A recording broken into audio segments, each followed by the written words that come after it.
favor. ¿Cómo? ¿Cuál es tu nombre? Yo soy Fernando González. Sí. Úrsula. ¿Quieres decir algo? No, por Ah. favor. Y no sabes, Ah. tu tema. Bueno. No, yo decía algo particular sobre el asunto, sobre cualquier cosa. Sí. Ya va a ir saliendo así. Bueno.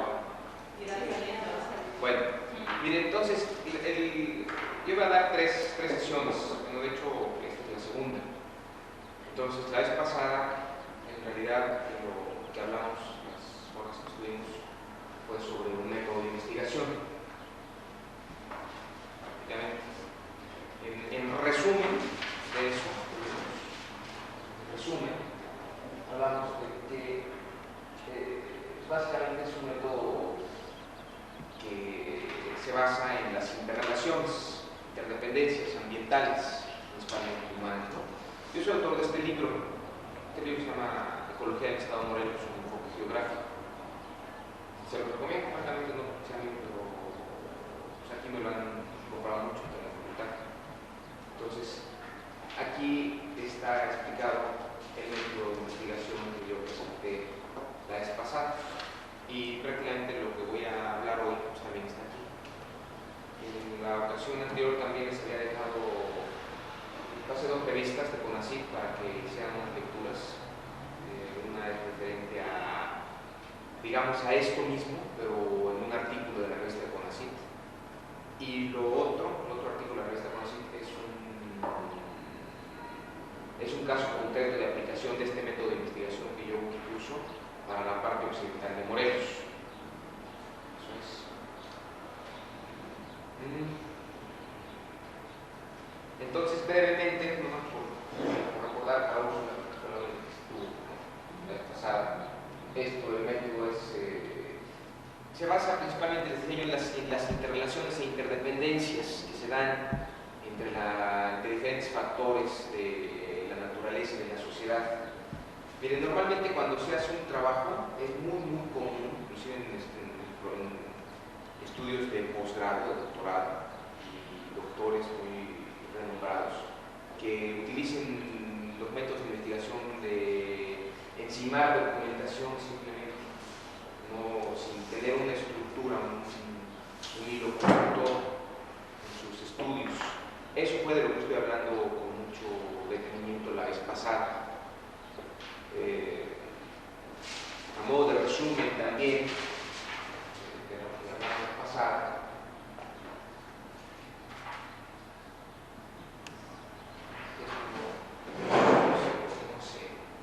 no se fija bien. Si lo fijan bien, tiembla, sí.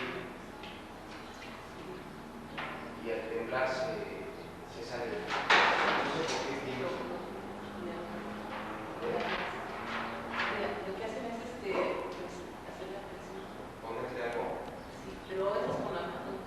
Pero ¿Un libro pesado? ¿eh? Un libro pesado.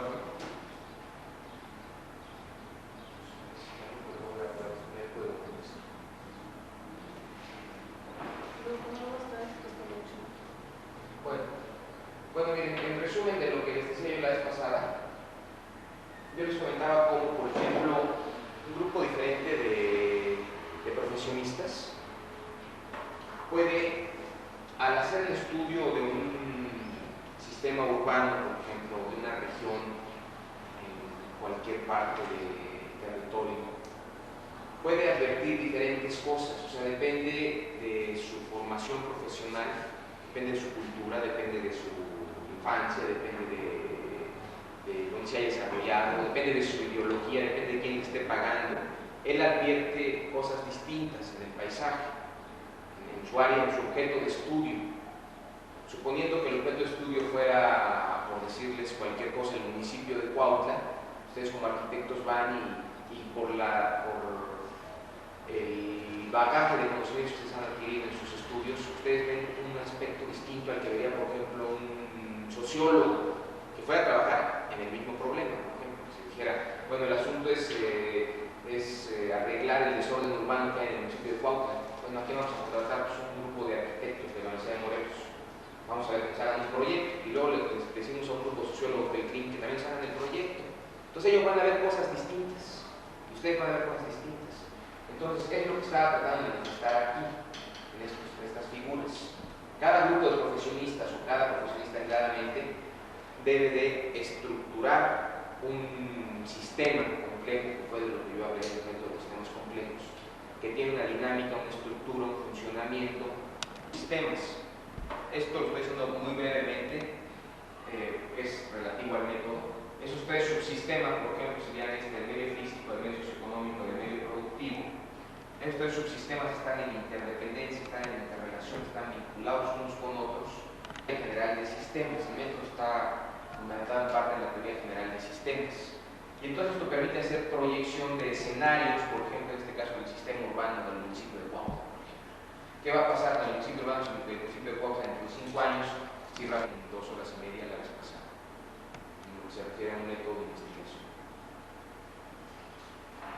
De su ecología y tratando de hacer ejemplos y alusiones que tengan que ver con el desarrollo humano, con la arquitectura y con las cosas que ustedes puedan interesar. Se hablen cuando quieran, o lo que quieran decir en cualquier momento, no se esperen que tengan cualquier cosa que quieran decir, en el momento en que se exponga, digan, oh. Bueno, miren, para empezar, el estado de Morelos no tiene unos límites definidos, no existen. Yo aquí traigo un mapa que ustedes me han operado, es el mapa de límites de la Comisión Estatal de Límites, precisamente se llama Comisión Estatal de Límites. Este es un asunto que yo considero que ustedes por lo menos lo recuerden, que Morelos no tiene límites definidos. Cada quien hace sus mapas como puede ser. En otros estados, sí. En México, en estados de otros países, algunos quizá, pero por ejemplo en Estados Unidos creo que no. Porque en Estados Unidos los límites son rectos, van de un meridiano a otro, o sea, siguen puntos, coordenadas geográficas. Y aquí no, aquí sigue por ejemplo un río, pero ese río que te hablaron de él cuando se creó el estado de Morelos, no existía la cartografía que existe ahora. O a lo mejor había un árbol en región a partir de ese árbol, o una mojonera que ya destruyeron, o te dicen era el cerro fulano, pero ese cerro ya la cartografía no lo determina de esa manera. Entonces es muy difícil precisar los límites territoriales de Morelos. El año pasado, a finales del año, hubo una convocatoria que lanzó la Secretaría de Desarrollo Urbano y Obras Públicas, precisamente en coordinación con la Comisión Estatal de Reservas Territoriales. Se hicieron publicaciones en los periódicos y se invitó a la comunidad a participar para definir el mapa único, decían, el mapa único de Morelos. Pero yo creo que se dieron cuenta que se iban a meter un problema que iban a poder resolver y pues, los tiempos políticos ahorita no son como para estar haciendo cuestiones que no son las más importantes para el proceso político del Estado. O sea, como dicen, el orden no está para bollos y dejaron el asunto pendiente. Pero miren, el caso es este, por ejemplo. Son croquis, ¿no? Este croquis es el que hizo Domingo Díez en 1932. Domingo Díez hubo un litigio entre Guerrero y Morelos en esa época. Y Domingo Díez fue el que participó por parte de Morelos. Al final de cuentas, el presidente de Álvaro Obregón firmó un laudo presidencial y determinó que esta parte de aquí es de Morelos. Está especificado, hay un libro de Domingo Díez, está citado en la bibliografía del libro que yo he sacado de mencionar hace rato. Y entonces lo que es muy grave, por ejemplo, en este caso es que esta carta que hace en 1994 la Secretaría de Agricultura y Recursos Hidráulicos no considera este espacio, este Morelos. Es muy común ver mapas que no tengan el límite preciso, en realidad no existe, pues, pero esto sí es algo que hay que tomar muy en cuenta porque eso sí está definido que es un espacio que pertenece a Morelos. Miren, estos son los mapas que hizo la SACS. Son los mapas forestales que hizo en 1994. En el segundo inventario forestal se ha hecho, ¿no? ¿Cómo hacen este hueco? Entonces eso como morelense pues, realmente debe de considerarse, ¿no? El croquis B, por ejemplo, este es uno que hizo lo que ahora es el INEGI, en aquel entonces era por Dirección General de Servicios Nacionales de Tecnología Informática, pero como ven pues tiene otra configuración, ¿no?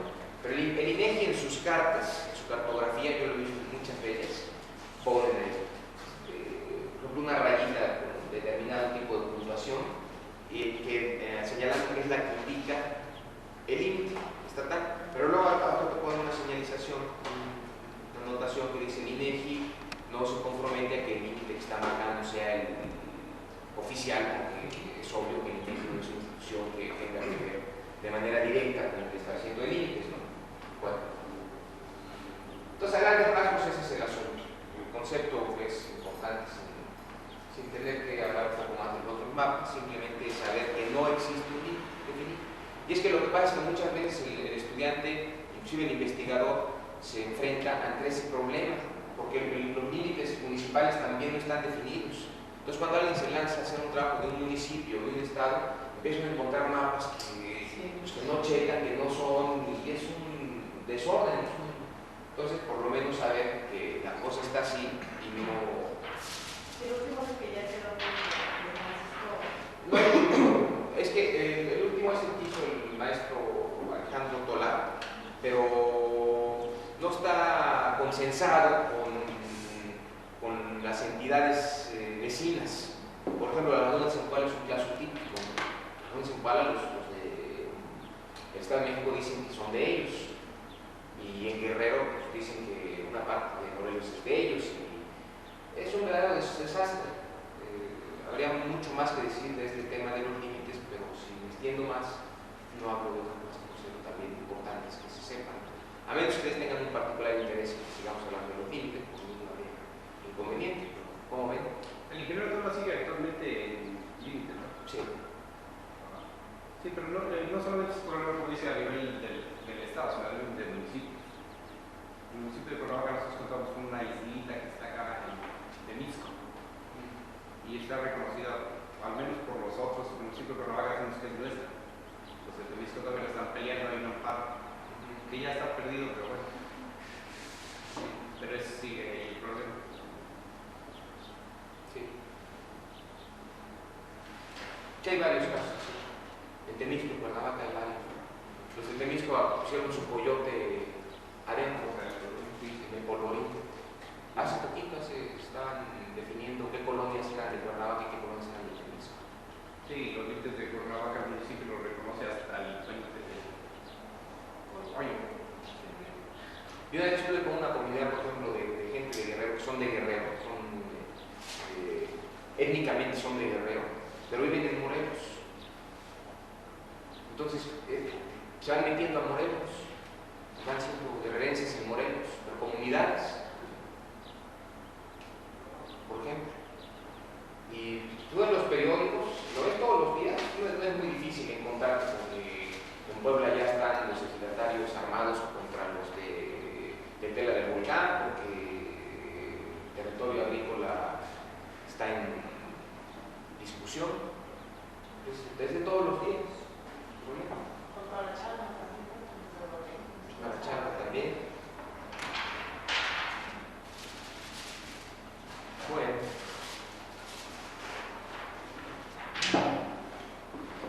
Por lo menos, pues tener una idea más o menos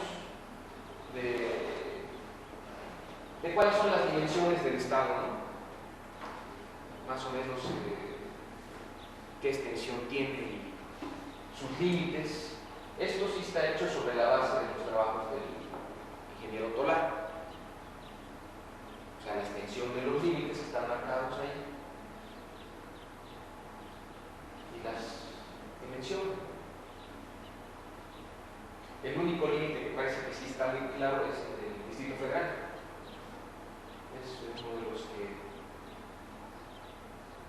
son más definidos. este mapa no sé por qué lo veo así, porque en realidad los límites con el DF siguen líneas rectas.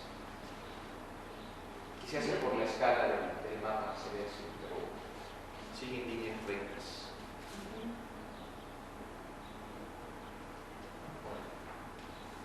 ¿Cuánto mide el Estado? Hay que ver el problema. Apenas nosotros tuvimos una reunión con el ingeniero Tola y nosotros estamos manejando la 4900 y el arquitecto Zúñiga, que estuvo trabajando en catastro, nos decía que están en 5200. ¿Verdad? Que nunca pudimos poner de acuerdo porque ellos no tienen fuentes confiables y nosotros tampoco, al menos en el municipio de Tonalá. Sí. Alrededor de 5.000 kilómetros cuadrados, digamos, más o menos 5.000 kilómetros cuadrados. O sea, no se puede saber tampoco cuánto mide porque no se saben los límites, pero más o menos 5.000 kilómetros cuadrados.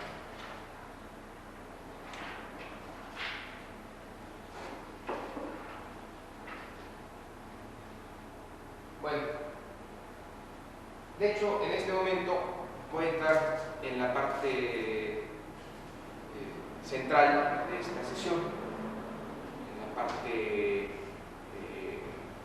geológica del estado de Morelos.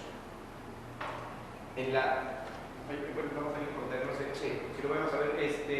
Yo tengo por ahí un dato que dice que hay unos como polígonos basálticos acá en el Salto de San Antonio. Sí, sí, lo sé. Que la única referencia a unos similares existen en el estado de Hidalgo. Sí, lo sé. Sí, en San Miguel Recho. Sí, estábamos ahí, también aquí. Pero sí es el dato real. Sí. En Morelos es el único. No es el único, porque por ejemplo en el otro salto también hay, en el Salto Chico. Y también he visto acá en Palmira, en las cascaditas que hay en Palmira. También. ¿Es en donde es? Porque ese dato sí lo estábamos nosotros buscando. En Palmira, donde está el fraccionamiento. ¿Se dan cuenta de las guacamayas? No, donde están las muñecas. Hay unas muñecas ahí, o había unas muñecas grandes, unas monas, en el fraccionamiento que está ahí, donde está el tecnológico de Monterrey. O sea, el que sube hacia arriba donde está la iglesia. Sí, en ese fraccionamiento, pero más bien hacia abajo, Ya. donde hay unas monas. Sí, ya sé dónde. Por ahí, yo por ahí. Hay un río atrás allí. Hay un río, pero sí. sí. De hecho, en las diapositivas que yo traigo aquí, pero no vamos a poder pasar por la falta de foco, como siempre, traía las diapositivas de los basaltos, columnas, precisamente que hay en. Bueno, prismas basaltos, columnas. Ok, Santo Chico, Santo Grande y acá en Palmira. Sí, he visto aquí en Morelos. Santo Chico, Taltenano. No, Santo No. Chico es en. No. ¿Dónde está Santo? ¿Dónde está el Luego hay otro arriba. Panteón de la Lona? ¿Cuál es el puente ribereño? Le llaman ahora el paseo ribereño. Es San Antón, le dicen Santo Chico. Sí. No, atrás de eso. Exactamente ahí. Sí. Ah, Ok, sí. Bueno, miren, yo la vez pasada les había hecho mucho hincapié, inclusive en la lectura que les dejé, en el aspecto de que estos temas que yo voy a mencionar,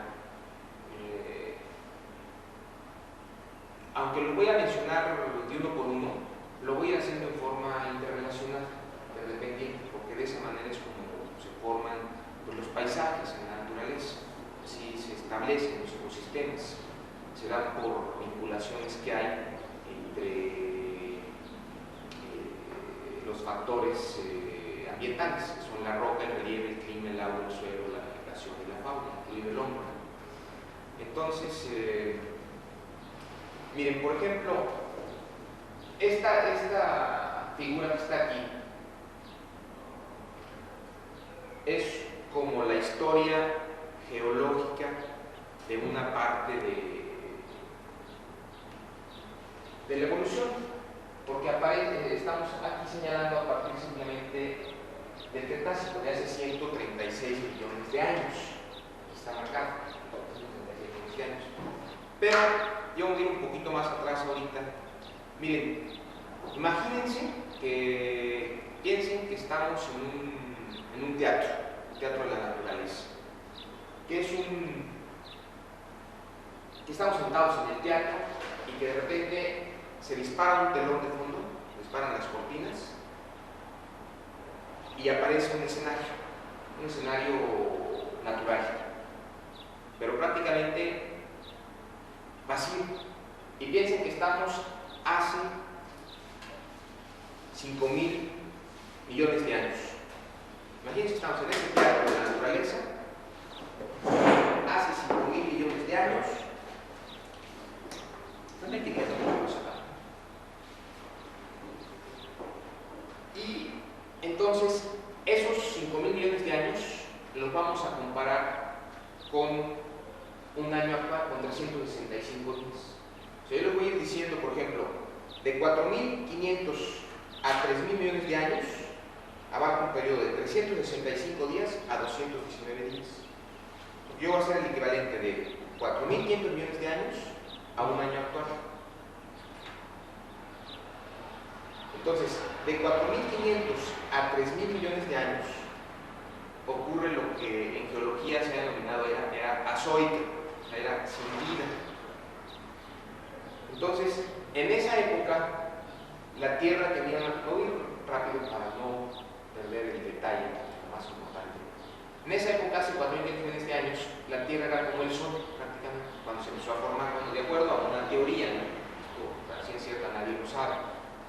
Pero, en ese proceso, en ese periodo, de 365 a 219 días, de 4.500 a 3.000 millones de años, la Tierra se enfría lo suficiente como para permitir que el vapor de agua que existe en la atmósfera se precipite y empiece a llenar las partes más bajas, empieza a formar mares, océanos, ríos, lagos.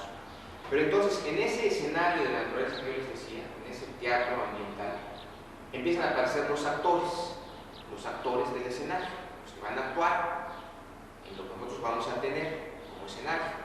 Entonces, esta tierra que se empieza a enfriar, que empieza a solidificarse una corteza, empiezan a formarse las rocas. Al enfriarse la tierra, la parte más externa empieza a ser como una costra, como una nata que empieza a tomar una cierta forma, las rocas. Entonces aparece la roca, el relieve, y hace 3.000 millones de años, cuando la tierra se enfría lo suficiente y empieza a llover, entra en acción el otro actor, que es el agua. Entonces tenemos 3 actores. Estos 3 actores yo voy a mencionarlos con mucho detalle porque son fundamentales para el conocimiento de los paisajes naturales, de los ecosistemas, que son los que dan sustento de alguna manera al desarrollo urbano, donde se desarrollan las actividades económicas humanas. Agua, roca y tierra. Primero la roca, el relieve, cuando se solidifica cuando se hace la corteza de la tierra. Imagínense que esto está hace 4.500 millones de años dando vueltas, y estas vueltas son de oeste a este, o sea que son así está girando. Y se está enfriando, porque tenía una composición semejante a la del Sol, en donde el hidrógeno se transformaba en helio, y eso despedía energía, despedía radiación, pero se enfría lo suficiente de tal manera que se hace una costra, la corteza terrestre. Después de la corteza terrestre haremos lo que es el manto y más el centro, el núcleo, son esferas concéntricas que hay. Esto tiene un radio de 6.371 kilómetros y la corteza terrestre tiene un promedio de 35 kilómetros. Estamos hablando de una parte muy delgada, realmente, la corteza terrestre. Entonces, siguiendo con el ejemplo hipotético que yo les planteaba, hace 225 millones de años, que corresponderían a 16 días, y esto corresponde a un periodo que se llama Triásico, de la era Mesozoica. Esta era tiene periodos Triásico, Jurásico y Cretácico. Pero en este periodo de hace 225 millones de años, que serían 16 días, de acuerdo al ejemplo hipotético planteado, particularmente en lo que ahora es la República Mexicana y Morelos, ocurren lo que se llaman transgresiones y regresiones marinas. O sea, el mar empieza a invadir la parte continental, es una transgresión, luego se regresa, hay una regresión. ¿Esto por qué ocurre? Porque ocurre por múltiples factores, entre otros, por ejemplo, cambios climáticos que puede haber. Estos cambios climáticos también pueden dar a su vez por múltiples factores, como puede ser un volcanismo excesivo en un momento dado, que puede llenar la atmósfera de partículas y impedir que llegue la radiación solar hasta la superficie, pero puede ser también, esta corteza terrestre está formada de placas, se llaman placas tectónicas gigantescas, que se están moviendo. Son como, piensen que si por ejemplo en un recipiente con agua se ponen bloques de madera de diferentes densidades, hay unas partes que están más arriba que otras, pero al final de cuentas son placas, ¿no? Unas se hunden, otras se levantan. Es un proceso de lisostasia. Entonces tiene mucha relación con la presencia de volcanismo también, de temblores. El caso es que había regresiones y transgresiones marinas en esa época, hace 16 días. Bueno, pero ya entrando un poco más cerca y más en lo que atañe a la zona de estudio que es Morelos en este caso, en el periodo Cretácico, hace 136 millones de años, correspondería a 5 días. Entonces, aparece en Estado de Morelos, como en la actualidad conocemos, en su extensión. Hay un movimiento epirogénico de ascenso. El Estado de Morelos se levanta,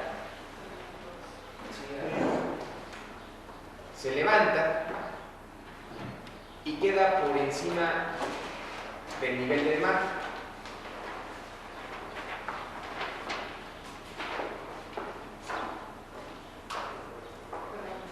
No, no queda, sí.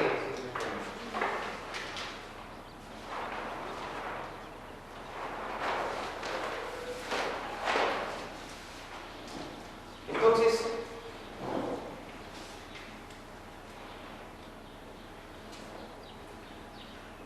queda un territorio compuesto principalmente por rocas sedimentarias. Miren, esto de las rocas para ustedes como arquitectos realmente es muy importante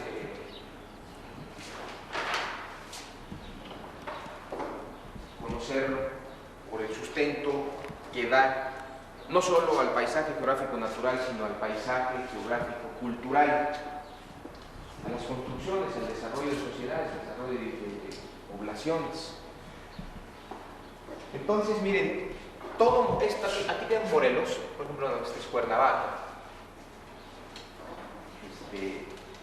Si quieren, acérquense un poco más para que y nos concentramos un poco en esta carta, que aprecien un poco más el detalle. Aquí, todo lo que se ve en color verde, todos los tonos de verde, son rocas calizas, son rocas que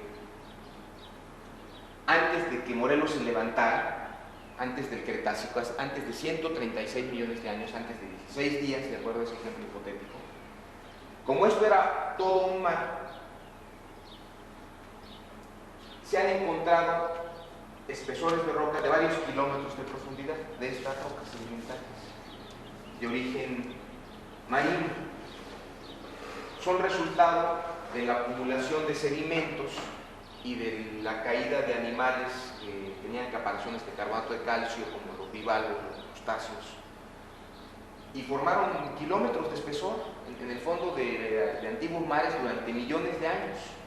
Entonces esto se levanta y aparece una plataforma plana, pero de pura caliza, plana, en esa época, en la era mesozoica, en el periodo Cretácico. Entonces, después de eso, vienen los movimientos que son de compresión.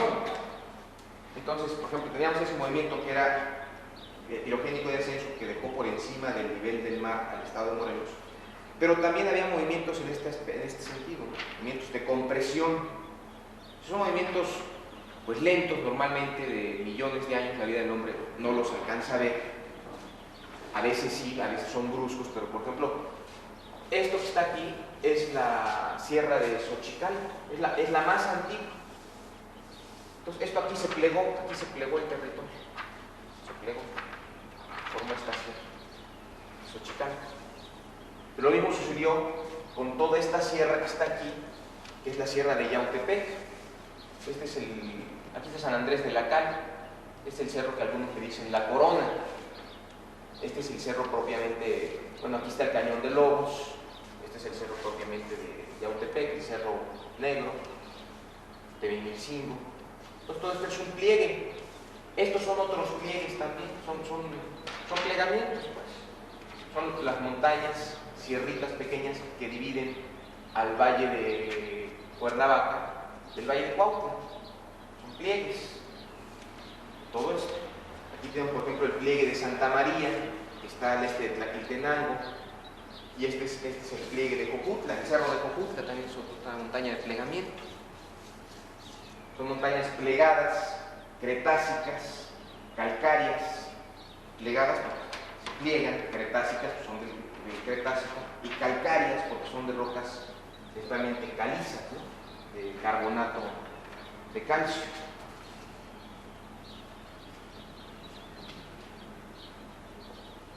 Entonces, miren, en geología yo creo que deben de poner atención como arquitectos en el sentido de que en Morelos hay aproximadamente 23 unidades de roca. Eso verdaderamente es algo que les puede ser muy útil saber y aprender, porque ello dependen muchas otras cosas más. Muchas otras cosas más desde el punto de vista ambiental. Esto es la base de lo que existe en la naturaleza. O sea, si alguien quiere estudiar el medio ambiente, cómo se han desarrollado los paisajes en la entidad, por qué en determinado lugar hay bosques, por qué en determinado hay selvas, por qué en otro lugar hay un río, por qué en otro lugar hay un lago, por qué en otro lugar hay determinado tipo de hidrología superficial, determinado tipo de hidrología subterránea, determinado tipo de suelos, cómo se vincula el suelo con la vegetación. Si no se tiene el conocimiento geológico es muy difícil. Todas esas líneas así que aparecen, todas estas líneas Estas líneas que están aquí, todas estas líneas que están aquí son fracturas. Son fracturas. Fallas, por ejemplo, es esta. Aquí sí hay una falla. Tiene otra simbología. Son líneas como esta, pero que tienen unos como piquitos. La fractura es cuando hay una, digamos, como roturas, ¿no? Esto es difícil de advertir a simple vista, ¿no? Se ha visto con fotografía aérea, por ejemplo. Pero también tiene muchas relaciones con otros aspectos, por ejemplo, con el tipo de escurrimientos, influye mucho. Todo esto que está aquí, lo ves muy fracturado, todo, otras partes, ¿no? Estas rocas principalmente se fracturan más. Estas de este color son de otra época, son ígneas, extrusivas, ácidas. Estas de aquí. Bueno. Entonces, les decía yo de la importancia que tiene el conocimiento de la geología, de las rocas, de las unidades de roca para el arquitecto. esa parte verde es todo Esto de aquí es todo lo que se conoce como piedemonte, es un piedemonte propiamente dicho. La palabra francesa que utilizó un investigador mexicano que lo estudió lo precisó en cuanto a su origen y en cuanto a su estado actual, utilizó la palabra glacis, pero es propiamente un piedemonte. Propiamente un piedemonte es una parte inclinada, que es resultado de la caída de materiales de los volcanes de Zempoala que han caído y han formado este piedemonte. Entonces les decía yo de la importancia que tiene el conocimiento de estas estructuras simplemente por los materiales de construcción que ofrece. Cada unidad de roca tiene un uso distinto, una belleza diferente, un valor también y símbolo, una calidad y una utilidad variable. Entonces decía yo Pues tipos de rocas hay un montón, pero pues básicamente se divide en tres grandes grupos, ¿no? Lo que son las rocas ígneas, lo que son las rocas sedimentarias y lo que son las rocas metamórficas. Aquí, por ejemplo, en esta carta que estamos viendo aquí, podemos ver que en Morelos predominan las rocas pues, ígneas. Lo ígneo es todo esto, son estos colores, estos también, estas también, más estas son ígneas intrusivas. ¿Pero son puros volcanes? Los volcanes son estos, principalmente, que tienen esta simbología. Hay 73 aquí, en esta cartografía. Hay 73 volcanes. Hay más, pero dentro de Morelos contamos 73 volcanes. ¿Y esta cuál es la diferencia de estos nombres? ¿Cuál? Esta rosa. ¿Cuál es la diferencia? Mira, estas rocas de aquí se llaman rocas ígneas extrusivas, al igual que estas. Son ígneas extrusivas. Estudian porque salieron, cuando hace erupción un volcán, salen a la superficie, se derraman, se desparraman, ¿no? Y estas son ígneas intrusivas, ácidas. Bueno, ígneas intrusivas, vamos a dejarle hasta ahí, porque se enfriaron en el interior de la corteza terrestre. O sea, no alcanzó a salir el volcán, se enfrió adentro. Iba a salir, iba a haber un volcán, había un conducto, había una chimenea volcánica que estaba conectada con una cámara magmática. Las cámaras magmáticas están ubicadas en el límite entre la corteza que yo les hablaba y el manto, o sea, aproximadamente a 35 kilómetros de profundidad, más o menos. Entonces había un conducto o alguna chimenea que iba a provocar la salida de una erupción volcánica en este cerro, que es el Cerro del Mono, Cerro del Peñón de Jantetelco, todos conocemos. ¿Quién no conoce el Peñón de Jantetelco? El Chalcatzingo. Y estas otras son las sierras las sierras del Camello, donde están también las ruinas anteriores del Chalcatzingo también. Están por aquí pasa la carretera de México. Entonces son rocas que se enfriaron en el interior, pero el exterior, lo que le rodeaba, se erosionó, se desgastó. Entonces esto fue quedando, fue siendo exhumado. ¿Eso está árido? No tiene que ver con lo árido, ¿eh? No, lo árido tiene que ver más bien con otras condiciones, ¿sí? Por ejemplo, donde más llueve es en la parte norte, ¿no? En Morelos, la parte más húmeda de todo Morelos. El principal criadero de lluvias se encuentra pues, precisamente en el sur de Zempoala, en lo que es el Tepeite. Es la parte más alta. En este mapa de aquí, que es de altimétrico, cada color aquí está representando una altitud distinta del terreno. Esto amarillo es lo más bajo, por eso hacia acá fluye la mayor cantidad de agua, fíjate. Esto es lo más alto, es donde más llueve. Aquí está el criadero principal de nubes, según lo definió un meteorólogo mexicano, Vida Jauregui. Entonces, fíjate cómo la distribución de la altimetría, te estoy diciendo todo esto para tratar de hacer alusión a lo que tú señalaste, en el sentido de que si por aquella razón de las intrusiones era árido, te voy a tratar de decir que no y por qué razón, eso es a lo que voy. Entonces, si te das cuenta, esta parte es la más baja. Entonces, ¿hacia dónde escurre el agua? Siempre. Esta parte es lo que se denomina una depresión relativa. Es una depresión relativa porque está hundida en relación con las tierras que le rodean. Se puede decir una depresión absoluta si estuviera por debajo del nivel del mar, pero no lo está. Está por encima del nivel del mar, pero sí está por debajo de las tierras que le rodean. Entonces el agua fluye hacia allá. De todas las cuencas, este mapa que me quitaron, tiene la... Aquí ves la distribución de las cuencas. cuencas hidrológicas. ¿Sí saben qué es una cuenca? Una cuenca es un área de captación. ¿Me entiendes? No, ahorita lo quitamos. Si quieres, no te molestes.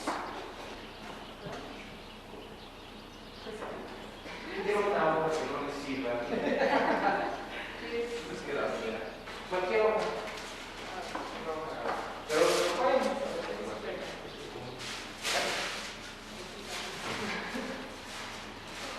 Mira. Miren, esto que están viendo ahí de las cuencas, hagan de cuenta que el territorio de Morelos está así, ¿no? Está arrugado. ¿Sí me explico? No es un relieve plano. Entonces, aquí donde ven ustedes una cuenca, ¿dónde diferencian una cuenca de otra? A ver, diferencia una. ¿Dónde hay otra? Podría ser esta otra. Para acá ya hay otra cuenca.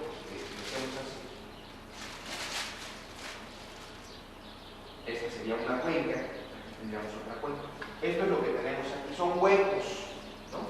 Entonces, fíjate cómo está escurriendo casi toda el agua hacia acá, hacia esta parte. Entonces, ¿cuál zona vas viendo tú que es más húmeda y cuál zona es más seca? ¿En cuál llueve más? En las partes altas. ¿Por qué llueve más? Porque es el clima más templado, que los vientos suben, se condensa el vapor de agua que lleva, se precipita. Entonces, esta cuenca de acá es la más seca. Es donde está esta parte que tú decías. En Morelos hay 4 acuíferos. Está el acuífero del Valle de Cuernavaca, el acuífero del Valle de Zacatepec, el acuífero del Valle de Cuautla y Zacatepec y el acuífero del Valle de Xochapán-Tepalcingo. Y este acuífero es el único de los 4 que está en desbalance hidrológico. Entonces, yo con eso más o menos te diría esto de por qué es más árido en esa parte, ¿no? Pero si no tienen inconveniente, seguimos con esta parte de la roca.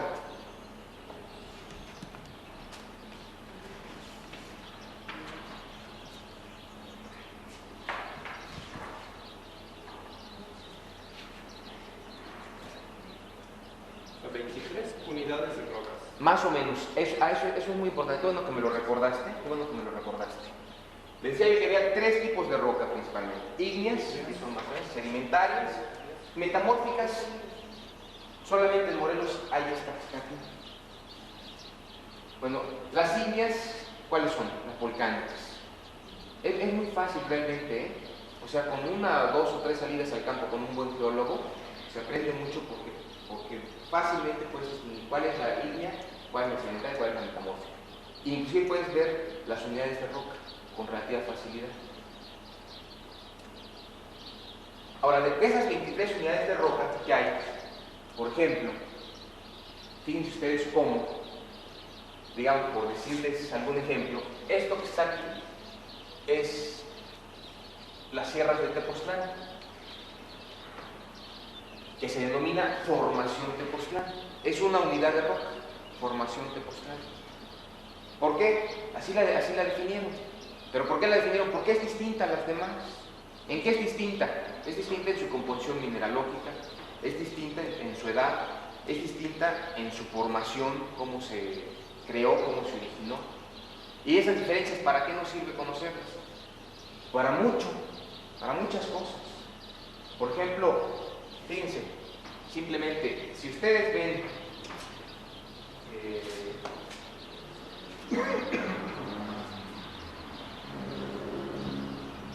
por ejemplo, este mapa, esta carta, esta es una carta de suelos. Este es un mapa de suelos. Tiene una clasificación edafológica también.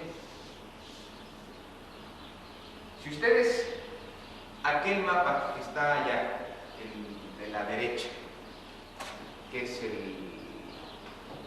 la carta geológica, es esta misma, nomás que reducida. Esa de ahí, la de la derecha, es una carta geológica, pero reducida. Si ustedes esa carta que está ahí, la enciman en esta, la ponen encima, van a ver cómo, no exactamente, pero sí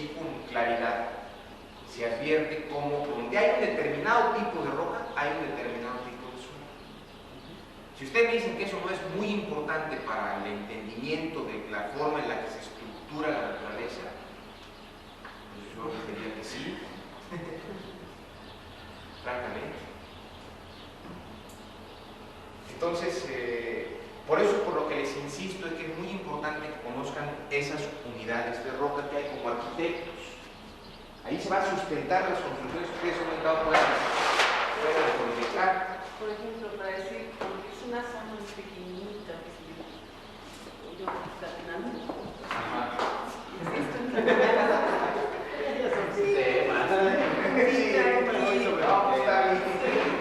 Tu pregunta.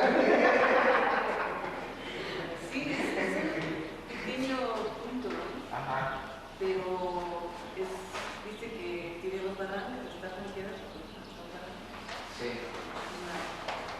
No sé exactamente la extensión, pero realmente que pueden ser dos o tres, pone 4 manzanas entre las dos vallas, entre las dos. Dos barrancas. Entre las dos Dos barrancas. Al túnel. No son fallas, ¿eh? No son barrancas. Son barrancas, propiamente dicho.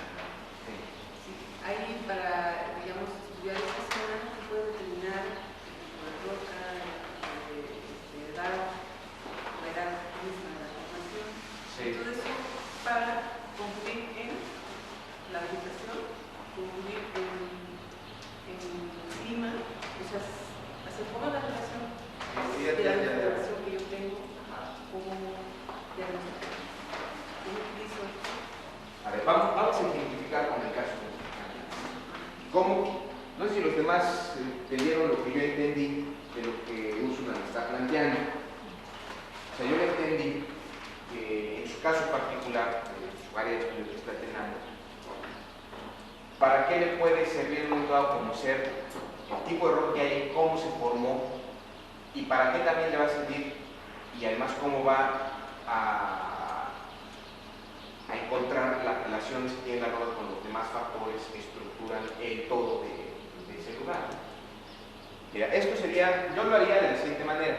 Yo lo que estás estudiando, yo lo conceptualizaría como un sistema, como lo planteamos en la vez anterior, para poderlo tener en forma organizada, como un todo. Ahora mira, Tlaltenango está, esto es Cuernavaca. Acérquense un poco más para acá, por favor. Si somos tan poquitos, vamos a aprovechar para...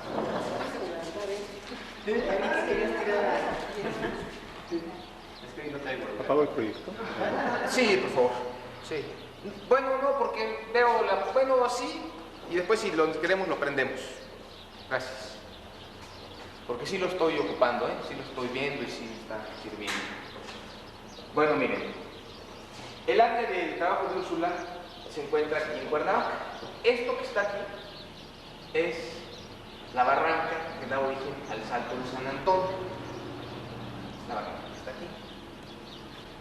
Vamos a ver. En Morelos, brincándonos muchas otras etapas, pero señalando esto que está aquí. Imagínense que abajo de todo hay esto verde. Son calizas, como yo les decía. Pero, mejor si préndele porque si lo voy a ocupar. Todo esto que está aquí cubrió a lo demás. Lo cubrió. Le cayó encima a esto. Todo esto es volcánico, son volcanes.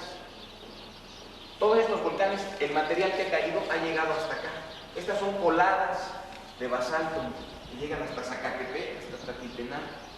¿Han visto los mezcales que hay por ahí? Son coladas que han entrado. Entonces, entre tanto volcán, unos de ellos son los de Zempoala. Aquí está el Parque Nacional Lagunas de Zempoala. Aquí hay muchos volcanes. Por ejemplo, en esta parte simplemente hay 1, 2, 3, 4, 5, en este pedacito. 6, 7, 8, por ejemplo.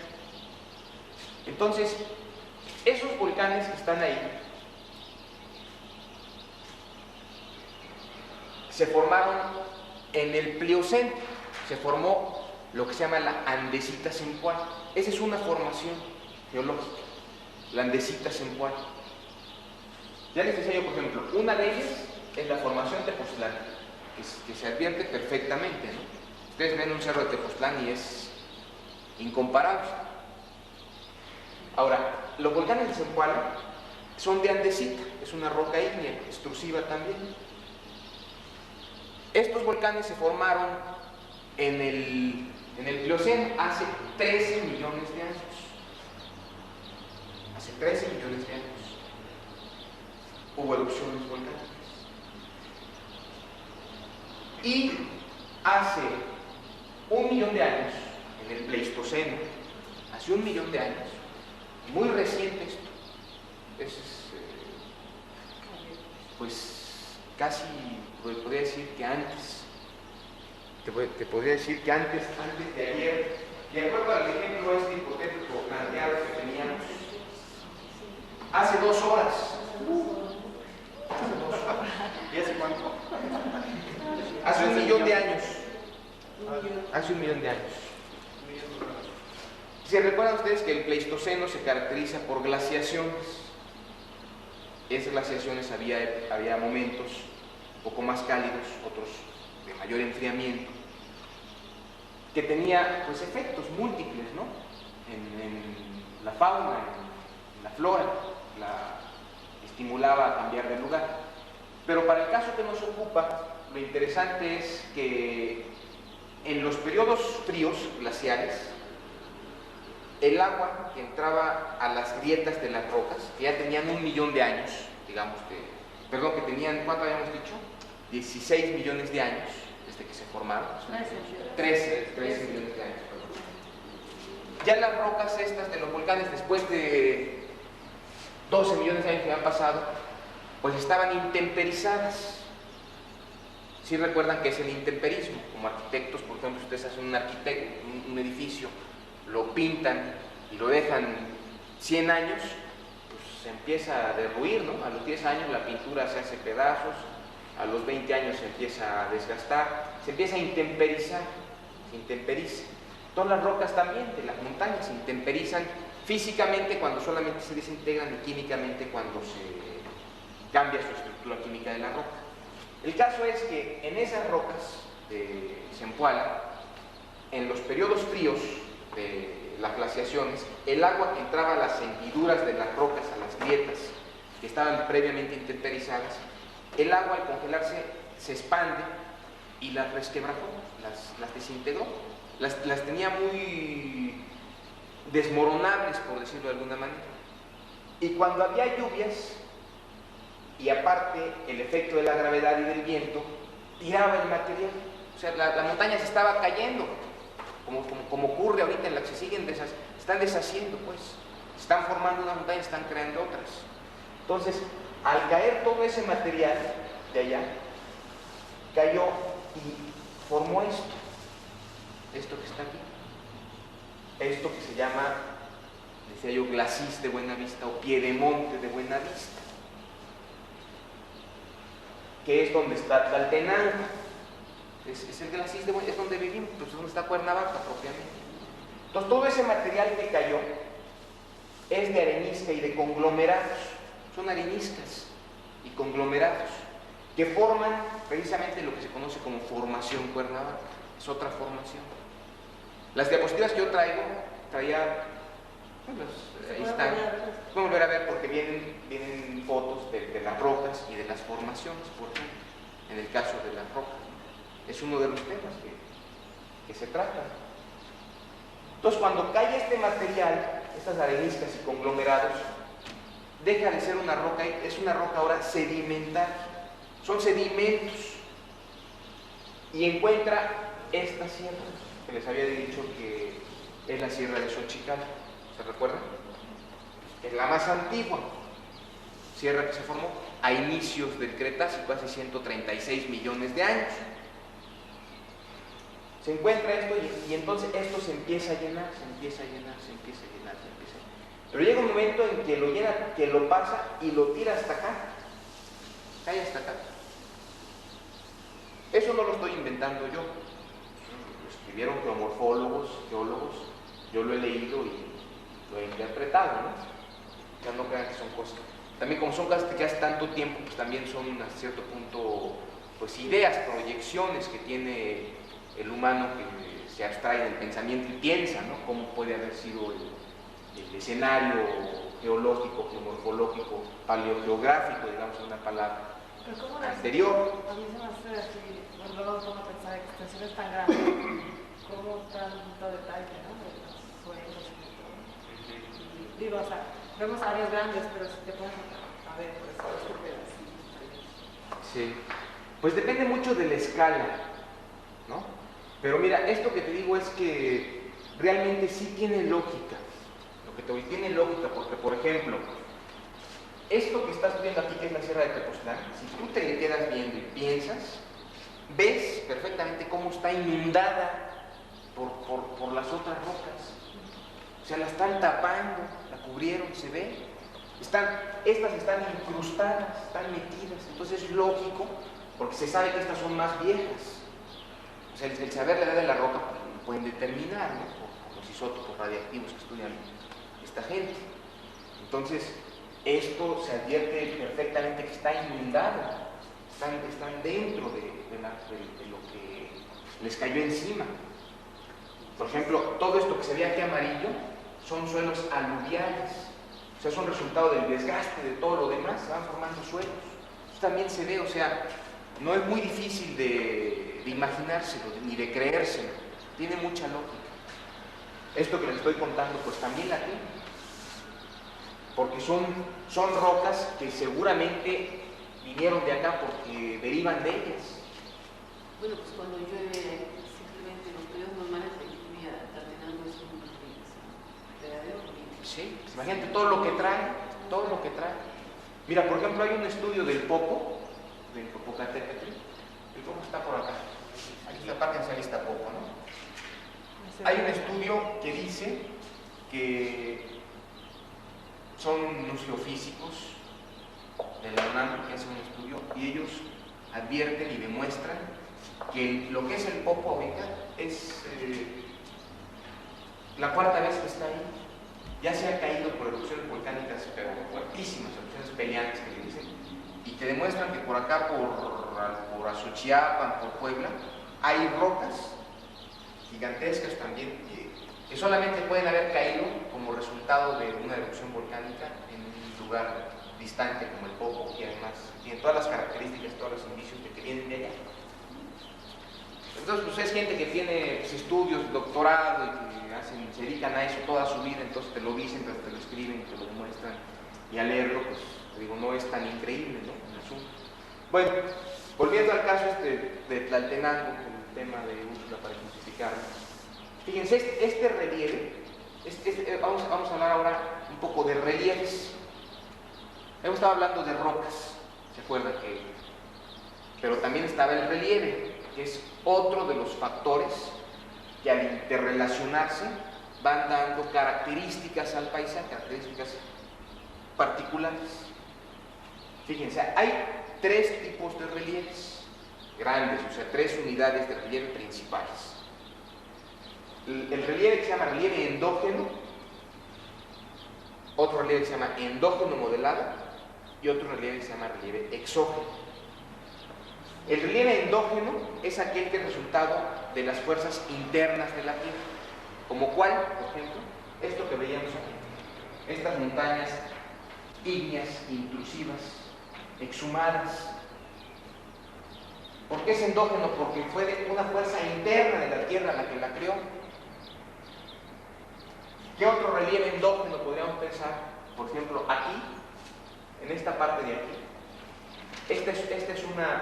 Como les decía hace rato, es una falla. Es una parte de la Tierra que se levantó. Se ve, yo tengo una perspectiva en donde se ve el escalón de falla. Entonces es también un empuje interno de la Tierra el que hace que se levante y se forme una montaña. Es otro relieve endógeno. Todos los volcanes que están acá arriba, los 73 que les dije en Morelos, son relieve endógeno. Todo esto que está aquí, que también son rocas volcánicas, también es relieve endógeno. Ahora fíjense la diferencia entre relieve endógeno y el endógeno modelado. El relieve endógeno modelado es aquel que, además de que es endógeno, o sea, producto de una fuerza interna de la Tierra, ya ha sido modelado por las fuerzas externas o exógenas. ¿Cuáles son las fuerzas exógenas o externas? La lluvia, el viento. Entonces, un relieve endógeno es aquel en el que al verlo podemos advertir su estructura casi original. Si vemos, por ejemplo, la montaña de Tres Marías, que está, el cerro de Tres Marías que está aquí, pues lo vemos casi original. Además, la vegetación que lo cubre enmascara la forma de relieve e impide su desgaste. Es un relieve endógeno, tal cual. Pero si vemos, por ejemplo, todo esto que está acá, lo que conozcan la Sierra de Huautla, Sierra de Quetzapotla, que es una sierra ígnea, endógena, ya no se ve la estructura volcánica, ya no se ven los volcanes, no se ven los conos. Entonces, por eso es relieve endógeno modelado, ya está tan desgastado que no se aprecia perfectamente que sean volcanes. Todo esto va a colación de esto que estamos hablando. ¿Cómo lo clasificarían? Desempuala un relieve endógeno, indudablemente, porque es un relieve producto de la actividad volcánica en el interior de la Tierra que da lugar a los volcanes. Modelado o no, tendríamos que ver qué tan desgastado está. Para mi gusto es un relieve endógeno, no modelado. Que está aquí, que es donde está Cuernavaca, ¿cómo lo definiríamos? ¿Como un relieve endógeno o como un relieve endógeno modelado o como un relieve exógeno? ¿Qué fue lo que le dio origen? Las fuerzas externas de la Tierra, el aire, el viento, el agua, la erosión, o fue un empuje interno de la Tierra por el tectonismo, plegamientos. El modelado. Exógeno. Es un relieve exógeno, pues también modelado, está modelado, pero es exógeno porque es resultado de la acción de las fuerzas exógenas, externas de la Tierra. Entonces, ahora, otra cosa que podemos agregar a este relieve en particular es el estado en el que se encuentra, el estado de desgaste en el que se encuentra. Cuando se formó, seguramente no estaba tan lleno de barrancas como ahora. Claro, debe de haber escurrimientos, pero estas barrancas, ¿de qué son resultado? ¿Mande? De la erosión hídrica, de la erosión que ocasiona el agua, los ríos. Cada vez el río va escurriendo y cada vez va siendo más y más hondo el cauce, ¿no? Como si fuera un serrucho, va cortando. Entonces, esto está en proceso de desgaste, está en proceso de desintegración. Ahí traigo también el diapositiva donde van a ver cómo pues el proceso de cuando se forma una red de drenaje. Aquí hay una red de drenaje, cantidad de barrancas que se van uniendo una tras otra y van formando una red. Cosa que, fíjense, no ocurre acá. Acá no hay red de drenaje, acá no hay ríos. Hay escurrimientos espontáneos, pero el agua se infiltra tan rápidamente que no hay una red de drenaje. ¿Por qué? La geología también nos da la respuesta. Es esta parte de aquí, la parte norte de Morelos, es como una esponja. El Tezcal también. El Tezcal que lo tenemos exactamente... La Manchana, aquí está. Pues aquí está. Es el Tezcal. Forma parte de esa zona que te digo. Es zona realmente de recarga de acuíferos. Háganse cuenta que Morelos está así, ¿no? en esta situación, prácticamente. Realmente así está. La parte alta, digamos que eran cabeceras de las cuencas, el talud y las planicies de las cuencas. Entonces, en la parte alta, las cabeceras de las cuencas, las cabeceras de estas cuencas hidrológicas, su geología está constituida por rocas ígneas, extrusivas, básicas y ácidas, que le dan unas características de permeabilidad extraordinarias. La presencia de estas rocas, al desintegrarse, al erosionarse, han dado lugar a la formación de estos suelos son suelos andosoles y litosoles. Andosoles son suelos derivados de cenizas volcánicas. Fíjense cómo van las relaciones, la interdisciplina, la interdependencia, la vinculación. Para allá voy. Son rocas ígneas extrusivas que dan lugar a estos suelos, andosoles y litosoles. Esos suelos, que son estos que tenemos aquí en la universidad, ¿qué tipo de vegetación sustentan de manera natural? Bosques de pinos, bosques de climas templados. ¿Por qué hay clima templado aquí? ¿Por qué no hay un clima cálido, árido? Porque está alto, porque hay una zona montañosa. Fíjense en la relación altitud, porque si no fuera alto esto, tenemos un clima cálido, estamos en la zona térmica tórrida del planeta. No estamos a altitudes como las de Europa Occidental o de Estados Unidos y Canadá, que aunque estés al nivel del mar, hay pinos al nivel del mar. Aquí lo que le da la característica al tipo de vegetación es la altitud, pero se relaciona con el tipo de suelo, el andosol, que se relaciona a su vez con el tipo de roca. Y eso se relaciona a su vez con las precipitaciones altas que tenemos por altitud. Y entonces aquí tenemos la zona de recarga de acuíferos. Es que estas cosas los arquitectos realmente deben de tenerlas muy presentes porque pues en sus manos está el desarrollo urbano prácticamente. Y el desarrollo urbano pues es uno de los asuntos que más ha alterado los paisajes naturales de la entidad. La agricultura nómada es otro problema, ¿no? La ganadería desordenada. Pero el crecimiento urbano industrial no se queda atrás. Pues si el arquitecto no toma conciencia de la importancia que tiene la conservación de la naturaleza, pues nos afecta a los demás profesionistas y a la sociedad en general. ¿Y cómo van a tomar conciencia de la importancia que tiene la naturaleza si no conocen su estructura? ¿Cómo van a conocer su estructura si no conocen las partes que dan esa estructura, que la integran? ¿Cómo van a poder visualizar el funcionamiento de la estructura de la naturaleza si no estudian la geología?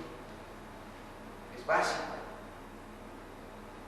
Fíjense, la presencia de la recarga de esos acuíferos, por ejemplo, que voy a pasar de cuestiones proporcionales, van a ver cómo esta parte de aquí, de lo que es esta cuenca del Yautepec, ya se me cayó el mapa de vegetación. Pero miren,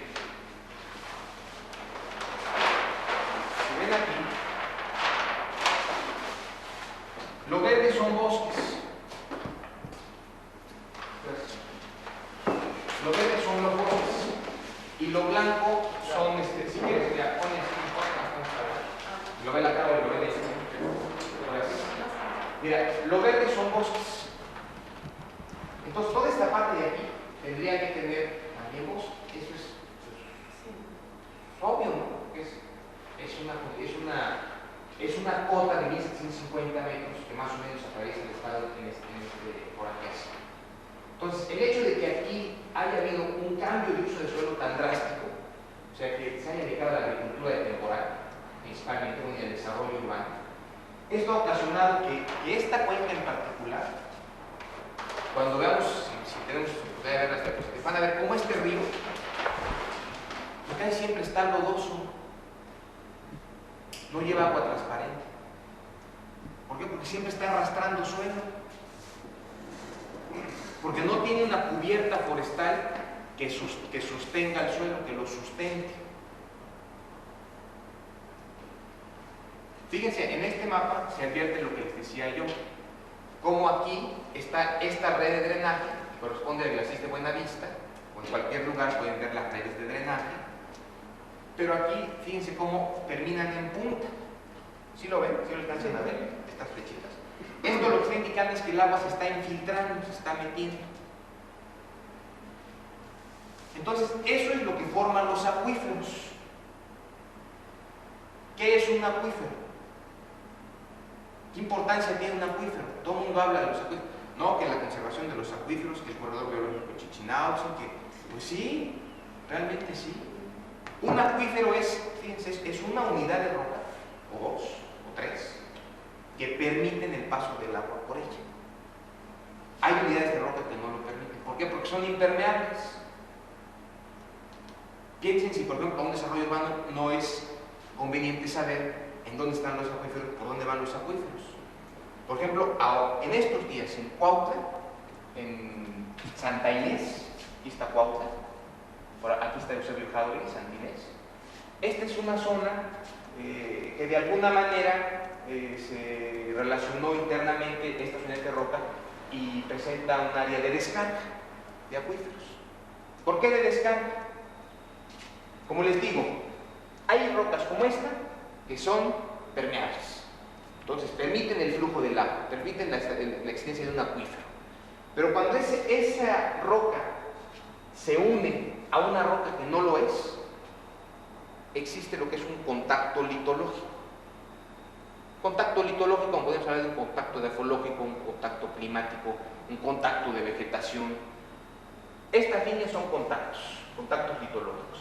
Cuando se junta una roca permeable con una impermeable, ¿qué puede suceder con el acuífero?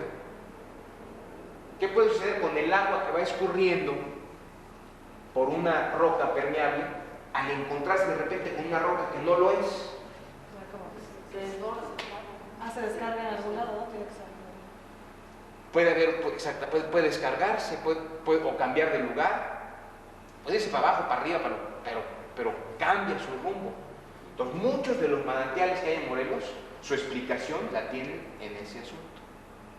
Muchos. Por ejemplo, Palo Bolero, por decirles alguno de ellos. ¿Se cambia su rumbo? ¿Cómo? ¿Cambia su rumbo?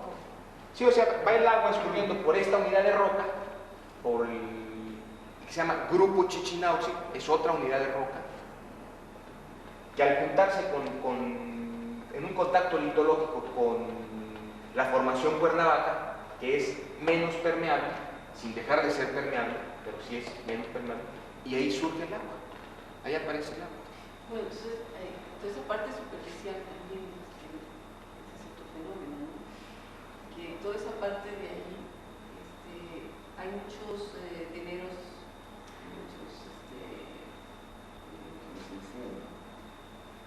Aguas superficiales. No, al contrario, ahí no va la tupe. No, me refiero a estos descubrimientos. Pues. A las superficies que están totalmente inclinadas, y si a eso se le añade que no son permeables.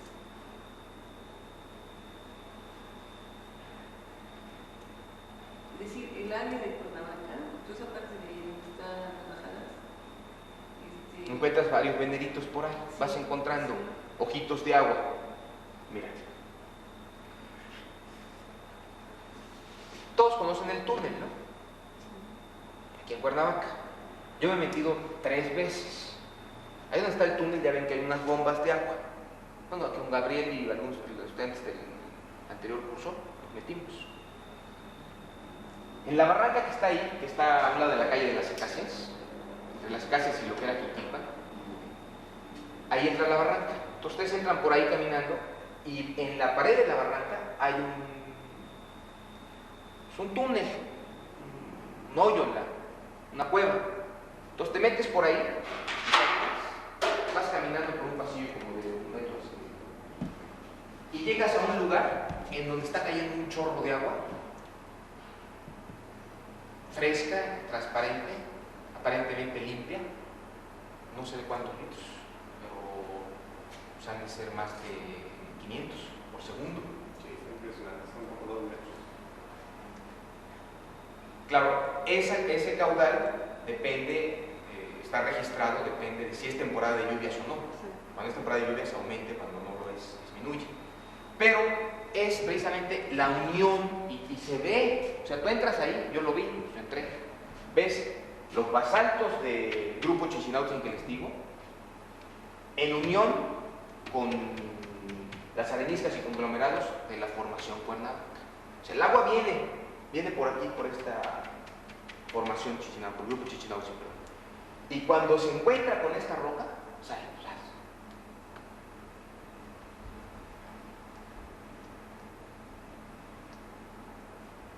Entonces, por ejemplo, como arquitectos, si ustedes no adquieren conciencia de la conservación ambiental, en este caso de la arcada de los acuíferos, y adquieren una ética profesional, pueden llegar a dañar a la sociedad, aparte de que a la naturaleza. Por ejemplo, en mi opinión, aunque no conozco el caso a profundidad, pero por lo que se ha dicho y lo que se ha visto, aquí en Cuautla, yo les decía, en Eusebio Jauregui y en Santa Inés, el Grupo Geo se lanzó a construir, como lo hizo aquí en la Loma del Zumpantle, ¿no? Y como lo hizo ahí en Acolapa. Entonces piensen ustedes si son lugares apropiados al desarrollo urbano. Acolapa, por ejemplo, en donde está el Tezcal, aquí está Tejalpa, aquí está la laguna de Guayapa. ¿Creen ustedes que es correcto poner una unidad habitacional pues prácticamente en la cisterna, que así se denomina, la cisterna de Morelos? Es una situación similar a la que está ocurriendo aquí en Eusebio Jauregui, en Cuautla. Pero eso también tendría que haber un conocimiento mayor por zonas, por administraciones y demás, porque ni la gente lo sabe, o sea, ni en el pueblo lo sabemos, ni las administraciones aplican normas o simplemente no conocen los suelos como para utilizar estos conjuntos. Esto creo que hay un estudio previo de impacto. Sí, pero el impacto como documento es aleatorio, no hay condiciones, ¿cómo te puedo decir?, valorativas. Tú puedes presentar un impacto ambiental con ciertos elementos, pero no hay, digamos, una contrapartida de ellos. La contrapartida tendría que ser el reglamento en sí. Ya tengo significado la región y esto es solo lo que se permite. Entonces, el impacto ambiental sería correcto siempre y cuando haya previsto las condiciones del suelo específicas y no vaya en contra de los reglamentos. Mira, en relación con esto que tú dices, yo puedo agregar lo siguiente. Yo les hago la señalización de que como arquitectos deben tener ética profesional, porque si bien es cierto que para poder hacer una obra de esta naturaleza, como la están haciendo en Cuautla, o como la que hicieron en Acolapa, o como la que hicieron en Lomas del Zumpantle, esta empresa en particular, se les requiere un estudio de impacto ambiental. Esos estudios de impacto ambiental de hace unos 10 años aproximadamente a la fecha se han requerido para los constructores. Pero si tú, por ejemplo, dices, bueno, yo soy inversionista, voy a contratar a una empresa de arquitectos para que me construya la unidad habitacional en Cuautla y en Eusebio Jauregui, y de repente dices, tienes que tener estudio de impacto ambiental.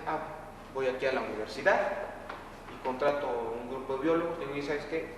Necesito un estudio de impacto ambiental. ¿Sí? ¿De dónde? Pues de ahí. Bueno, cobro X cantidad. Pues va el biólogo y llena los documentos y lo hace, y lo presentan, y lo evalúan en la SEDAM o en la Semarnat, donde corresponda, y pasa. Pero entonces, ¿qué sucede? Que no tuvo ética profesional el biólogo en hacer ese trabajo. O sea, viene a ser como las leyes prácticamente. No hay leyes, pero te las puedes saltar. Entonces, un arquitecto tiene que estar consciente de que su ética profesional debe estar por encima de su interés personal, de lucro. Lo ve como un método que llaman de cribas, ¿no? Que va uno encimando los planos para ver en qué lugares se puede hacer mejor el desarrollo conforme a los diferentes mapas. Sí. Pero yo creo que como que eso debería de haber para saber más o menos qué zonas se puede construir, qué zonas se puede desarrollar ciertas actividades. Sí. O sea, igual sí lo hay, pero por decirlo, si las hay, la mayoría de la gente no las conoce. Pero es como también los planes de desarrollo urbano que deberían de estar operando en las oficinas de catastro y en las oficinas de registro público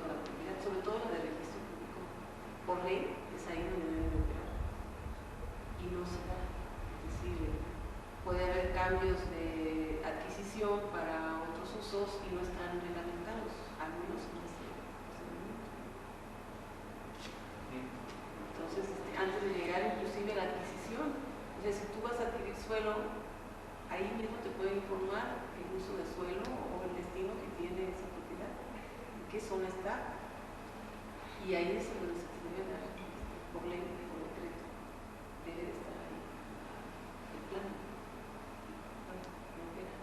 Sí. Mira, en relación con lo que dices, sí, efectivamente un método de trabajo para advertir determinados aspectos es encimar mapas y ver las relaciones que se dan y poder advertir algún proceso futuro, ¿no? Sucede que en Morelos, como creo que ustedes lo están planteando de alguna manera, no hay un plan de ordenamiento del territorio, no existe, no existe. O sea, corresponde a la Secretaría de Desarrollo Ambiental por ley hacerlo, no lo han podido hacer. Ahora, por otro lado, como dice Úrsula también, la Secretaría de Desarrollo Urbano y Obras Públicas, en su Subsecretaría esta de Vivienda, tienen los planes de desarrollo urbano de los municipios, y cada municipio también tiene, por ley, cada presidente municipal cuando entra a hacer su programa de desarrollo urbano, ¿no? Y los hay en muchos casos. También, o sea, las leyes están bien chafas, ¿verdad? O lo que dice Úrsula también, hay el uso del suelo, ¿no? Que está determinado, que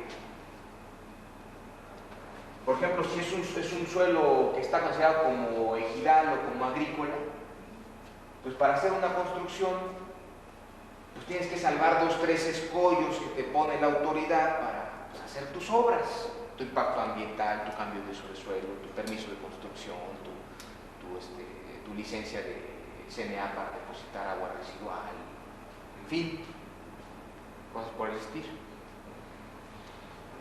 Bueno, por eso da el ejemplo de eso. Sí. ¿Qué les parece si nos tomamos un receso para regresar unos pocos minutos más y terminar con el ejemplo de Pertenaja?